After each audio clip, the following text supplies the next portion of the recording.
ఉద్యమం శాంతి న్యాయం కోసం ఎప్పటికప్పుడు తాజా వార్తలు అందిస్తున్న ఎంపీజే న్యూస్ కు స్వాగతం. ఈ అక్రమాలు ఏం జరిగినాయి,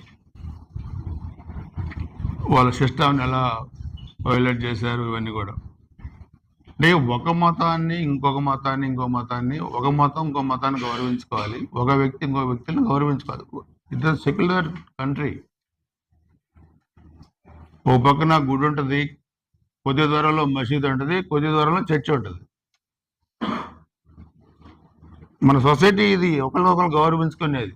కానీ ఇంకొక మతాన్ని ద్వేషించడం, ఇంకో టెంపుల్ని ద్వేషించడం, ఇవన్నీ ఇది మీకు రైట్ ఇవ్వాల వైసీపీ పార్టీకి. ఈ కల్తీ కానీ ఇంకోటి కానీ ద్వేషపూరితమైన విధానాలు చేసిన తప్పితే ఏదో అనుకోకుండా జరిగినాయి కాదు. ఇది మనందరం కూడా తెలుసుకోవాల్సిన అంశాలు. సరే, ఇదంతా కూడా ప్రకృతి గొప్పది కాబట్టి బైనాట్ 175 నుంచి కూడా 11కి వచ్చారు. వచ్చిన వాళ్ళలో మార్పు మాత్రం రాలే.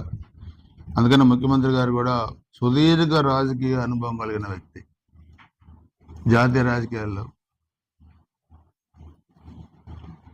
ఆయన చెబుతున్నాడు రిపీట్గా, చాలా మంది జాతీయ స్థాయి నాయకులతో నేను రాజకీయం చేశాను, ప్రధానమంత్రి అయ్యే అవకాశం వచ్చినా వద్దన్నాను రాష్ట్రం కోసం.